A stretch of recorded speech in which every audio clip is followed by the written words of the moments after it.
Rajanandini episode 4. ఈ episode చివరి వరకు ఖచ్చితంగా వినండి. ఇందులో ఇంటరెస్టింగ్ ఎలిమెంట్స్ రివీల్ అవుతాయి. మీకొక సినిమా చూసిన ఫీలింగ్ కలుగుతుంది. ఇక కథలోకి వెళ్ళిపోదాం. బెస్ట్ బిజినెస్ విమెన్గా అవార్డు అందుకునే కిరణ్ రెడ్డి చాలా తక్కువ టైంలో కోటీశ్వరురాలిగా మారింది. ఆమె బిజినెస్లోకి అడుగుపెట్టడానికి ముందు గవర్నమెంట్ డిపార్ట్మెంట్లో ఆర్కియాలజిస్ట్గా వర్క్ చేసేది. అలా ఆర్కియాలజిస్ట్గా చేసే క్రమంలో ఎన్నో గుప్తనిధులని కనిపెట్టి ప్రభుత్వానికి అందించింది. ఈ పనిలో ఆమెకి ఎన్నో అవార్డులు కూడా వచ్చాయి. కిరణ్ రెడ్డి కొంతకాలానికి యోగా మాస్టర్ అయిన సోమశేఖర్ని ప్రేమించి పెళ్లి చేసుకుంది. పెళ్లి తర్వాత కిరణ్ రెడ్డి తన ఉద్యోగానికి రాజీనామా చేస్తుంది. వ్యాపారం స్టార్ట్ చేసి బిజినెస్ విమెన్గా మారింది. అయితే ఆమె సంపాదించింది అంతా కూడా ఆర్కియాలజిస్ట్గా గుప్తనిధుల ద్వారా అనే విషయం ఎవ్వరికీ తెలియదు. గుప్తనిధుల నుంచి సేకరించిన సంపదలో కొంత భాగం మాత్రమే ఆమె ప్రభుత్వానికి ఇచ్చి మిగిలిన కొంత తాను భద్రంగా దాచుకునేది.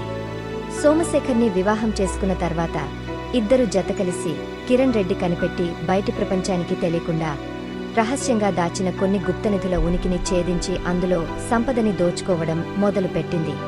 పురాతన కట్టడాలతో గుప్తనిధులని దోచుకోవడానికిగాను వారు ఒక మాస్టర్ ప్లాన్ వేసేవారు. ఆ పురాతన కట్టడాల చుట్టూ ఏదో ఒక భయాన్ని క్రియేట్ చేస్తూ ఉండేవారు. అది ప్రజల్లోకి బలంగా వెళ్లి ఆ పురాతన కట్టడం వైపు ఎవరు రాకుండా ఉన్న సమయంలో గుప్తనిధుల వేట మొదలెట్టేవారు. అలాగే రాజనందిని క్యాసల్లో క్రింద అండర్ గ్రౌండ్ ప్యాలెస్ ఉందని, అందులో లక్షల కోట్ల విలువ చేసే గుప్తనిధి ఉందని కిరణ్ రెడ్డి తెలుసుకుంటుంది. దానిని పొందడం కోసం ఆ రాజనందిని క్యాసల్లో ఉన్న ఫారెస్ట్ ఆఫీసర్ ఫ్యామిలీ మొత్తాన్ని తన గ్యాంగ్ సహాయంతో చంపించేసి మాయం చేస్తుంది. అలా ముగ్గురు ఫారెస్ట్ ఆఫీసర్స్ ఫ్యామిలీలు మిస్ అవుతారు. తర్వాత ఆ క్యాసల్ క్లోజ్ అవుతుంది. కిరణ్ రెడ్డి తాను ఏర్పాటు చేసుకున్న ప్రైవేట్ ఆర్కియాలజీ టీంని పంపించి అక్కడ అండర్ గ్రౌండ్ ప్యాలెస్ ఆచూకీ తెలుసుకునే ప్రయత్నం చేస్తుంది. అక్కడ శపించబడిన ప్రాచీన తాళపత్రం దొరుకుతుంది. అందులో గరుడ బంధనంతో ఆ భూగర్భ ప్యాలెస్ని పూర్తిగా మూసేసినట్లు రాయబడి ఉంటుంది. ఆ గరుడ బంధనం పోవాలంటే 10 మంది రక్తం కావాలి. ఆ రక్తమే ఈ బంధనాన్ని విముక్తి చేస్తుంది అని సోమశేఖర్ ఆ తాళపత్రం చదివి తెలుసుకుంటాడు. ఇప్పటి వరకు అక్కడ చనిపోయిన వారి మరణాలు వృధా అయినట్లే. ఇకపై చంపబోయే వారి రక్తంతో గరుడ దాహం తీర్చాలి అని సోమశేఖర్ చెబుతాడు. కిరణ్ రెడ్డి తన కంపెనీలో పనిచేసే వారికి ఆ ఫారెస్ట్లో వీకెండ్ పార్టీ ఏర్పాటు చేస్తుంది. రాజనందిని ప్యాలెస్లోనే అందరూ స్టే చేస్తారు. వారిపై కొంతమంది ముసుగు వ్యక్తులు అటాక్ చేసి సామూహికంగా చంపేస్తారు. అందులో రమ్యనాయుడు అనే అమ్మాయి తప్పించుకుని పోలీసులని ఆశ్రయిస్తుంది. ఆ హత్యల తర్వాత ధర్మరాజు కేసు ఇన్వెస్టిగేషన్ కోసం రంగంలోకి దిగుతాడు.